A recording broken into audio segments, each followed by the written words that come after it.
গরম আসতেই চাহিদা বাড়ছে মাটির কলসির।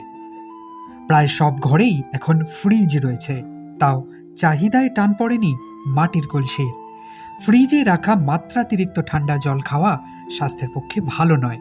সেক্ষেত্রে মাটির কলসি অবশ্যই ভালো বিকল্প।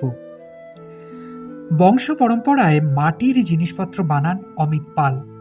নিজেদের কারখানায় তৈরি করেন নানান ডিজাইনের মাটির জিনিসপত্র। যুগ বদলালেও কোনোদিন মাটির তৈরি জিনিসপত্র পড়ে থাকেনি, ঠিক বিক্রি হয়ে যায়। তাই এবারেও বিক্রির ব্যাপারে বেশ প্রত্যয়ী অমিত বাবু। এই মাটিরই ব্যবসা আজকে 7-8 বছর ধরে চলছে এখানে। এই বছর কেমন চাহিদা রয়েছে? ভীষণ। গত বছর তো আমরা দিতে পারিনি জলের মটকা। এই বছর শুরু থেকেই যা দেখছি তাতে করে আশা করা যায় বোধহয় এবছর আমরা দিতে পারবো না। কোনটা চাহিদা বেশি? জলের মটকা, জলের বোতল, তারপরে আপনার জলের জগ, বিভিন্ন জলের যেসব আইটেমগুলো আছে প্রত্যেকটা আইটেমই ভীষণভাবে চাহিদা। কাস্টমার আসছে প্রচুর, দেখছে, তাদের ভালো লাগছে, প্রত্যেকে একটা করে কিনে নিয়ে যাচ্ছে। এটাই আমাদের বড় পাওনা।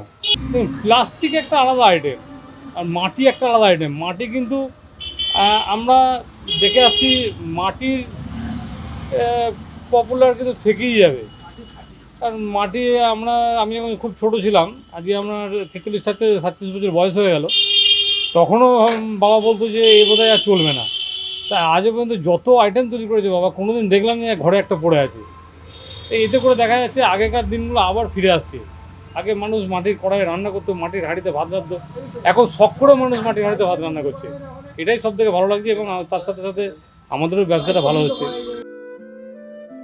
প্রতি বছরই গরম পড়লেই চাহিদা এত বেড়ে যায় যে যোগান দেওয়াই মুশকিল হয়।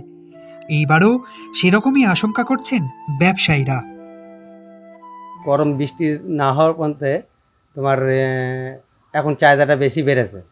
মানে এখন সবাই এই বোতল আর তোমার জ্বালা কলসি এইগুলো সব নেওয়ার জন্য সবাই আসে, নিয়ে এখান থেকে নিয়ে যায়। সব বলে ফ্রিজের জল খাবো না, ফ্রিজের জল খেলে তোমার গলা ব্যথা হয়, ওই জন্য মাটির কলসি আর মাটির জ্বালা সব নিয়ে যায় এসে।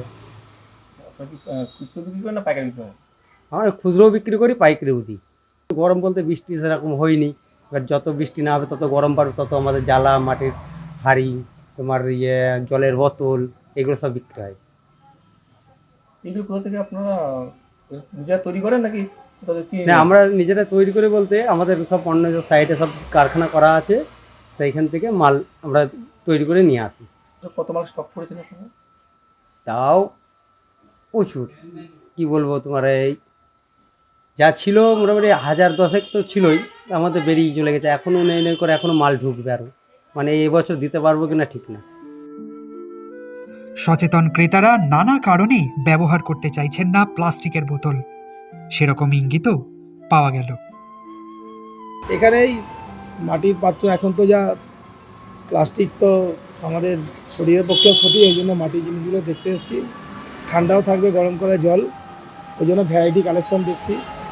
মাটির পাত্র কিনতে এসেছি জলের জন্য, তো আরও বেশি এবছর পড়বে না, যার জন্যই তো মাটির বিকল্প হিসাবে আমাদের ফ্রিজ এসি জল খেয়ে যে গলা বসে গেছে, গলাটা বসে গেছে, ওই জন্য মাটির জলটা খেয়ে অন্তত এই সমস্যাটা তো হবে না, যার জন্য মাটির পাত্র দেখা। পরিবেশ সচেতনতা তো আছেই, তারই সঙ্গে প্রবল গরমে মাটির কলসি থেকে গড়িয়ে নেওয়া এক গ্লাস জল কি কম তৃপ্তির? নদিয়া থেকে কাজল বসাকের রিপোর্ট, দ্য ওয়াল।